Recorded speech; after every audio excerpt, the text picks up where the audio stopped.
back to my channel. If you're new here, welcome. My name is Larki. I make lifestyle and true crime videos. If you're not, welcome back. Thank you for joining me in another video. I know it's been some time since my last video, but for good reason. For those of you who don't know, I am quite into Halloween. I'm into all of the spooky season activities, so we're going to be doing a countdown to Halloween. I have a bunch of fun videos planned, some true crime videos, some that are a little bit different. But we're gonna have some fun with it, and we're starting our countdown to Halloween with our first case. Today we're going to be talking about the murders of Leslie Mazzara and Adriane Insogna.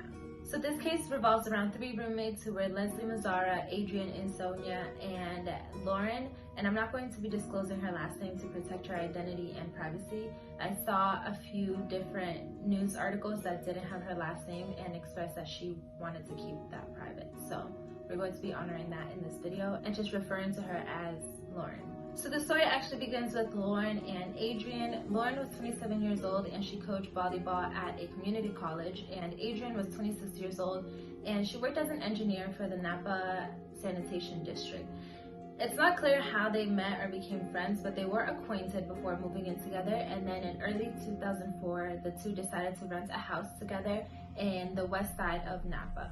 On the day that the girls moved into the house, they had a few friends help them, and then they kind of had like a little impromptu celebration, and two of those friends were Lily Pudrum and her boyfriend Eric Koppel. Lily, Lauren, and Adriane were all friends, but Lily and Adriane actually worked together, so they were particularly close, almost to the point of being best friends.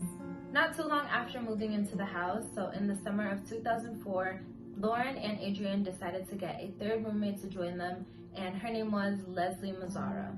She was a former beauty queen from South Carolina and had just moved to California after her mother encouraged her to try something new.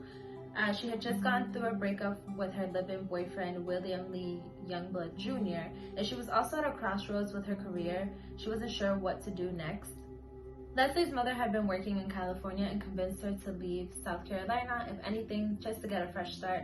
So Leslie packed her bags and moved to California, and she got a job as a greeter at the Neobaum Coppola Winery, which, fun fact, was run by the director of Godfather, Francis Ford Coppola.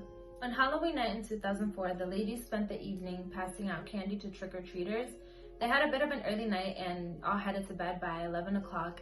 Leslie and Adriane's bedrooms were upstairs, while Lauren's bedroom was downstairs. It was a pretty normal night, and everyone was sound asleep until about 2 o'clock in the morning, when Lauren woke up to the sound of breaking glass and what she described as blood-curdling screams. She ran out of her bedroom to investigate, but she stopped in her tracks when she heard the sound of heavy footsteps coming down the stairs. Terrified, she ran out of the back door and hid in the backyard.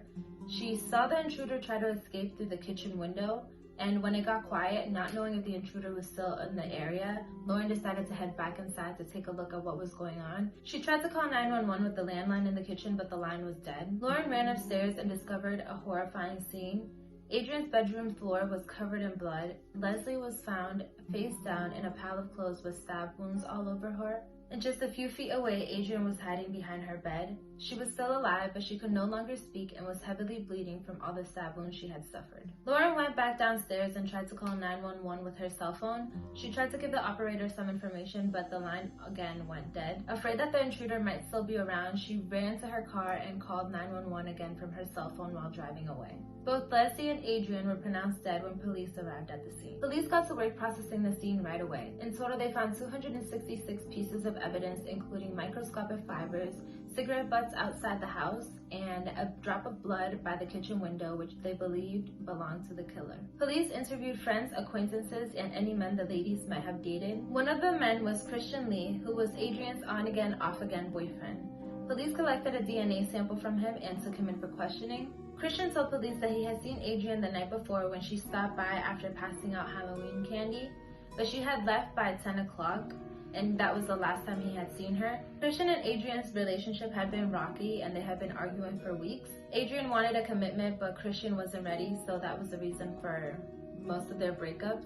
They also looked into Leslie's ex-boyfriend, William Lee Youngblood Jr., who Leslie had dated and lived with before moving to Napa. Strangely, his father still called Leslie on a regular basis, and he even did so during the relationship, to the point where Leslie felt uncomfortable around him because she thought that he might have been a little bit obsessed with her. Police also found out that William's father had called Leslie on the night of Halloween, but this was later found to be a pure coincidence, and Christian, William, and his father were all cleared from the murders. Police interviewed about 1,500 people and collected over 200 samples of DNA evidence, but none was a match. Some people believe that Leslie was meant to be the target since she was attacked first and she was known by a lot of people. With Lauren as the only witness, she tried to help as much as she could, but it was a bit challenging since it was dark. She didn't really see her intruder. Police were left with no clues pointing to a suspect until they took a closer look at the cigarette butts found at the house. Lauren had told police that none of the girls in the house smoked, so the cigarette butts could have belonged to the killer. By the summer of 2005, police extracted DNA from the cigarette butts and compared it to the DNA from the blood found by the kitchen window at the crime scene, and it was a match.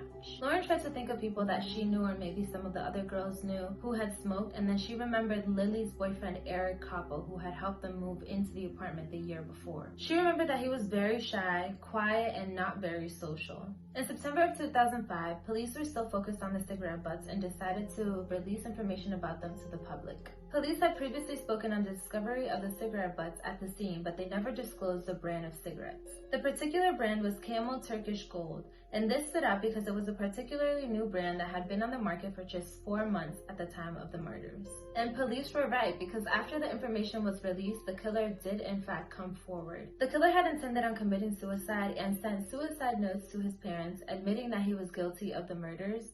After receiving the suicide notes, the family confronted the killer and convinced him to turn himself in. It was 26-year-old Eric Koppel, who was Lily's boyfriend at the time of the murders, but they had since gotten married. Police collected DNA from Eric and compared it to the DNA found at the crime scene, and it was a match. But no one could think of a possible motive. In the months after the murder, Lily decided that life was too short and married Eric, and they previously had plans of getting married, but Lily had called off the engagement. The original date that they were supposed to get married on was November 1st, 2004, which ended up being the day of the murders. Eric told police that on Halloween night of 2004, he and Lily had gone to a party. They ended up arguing, and Lily was pretty angry with how drunk Eric was, to the point that she did not want to spend the night at their apartment with him.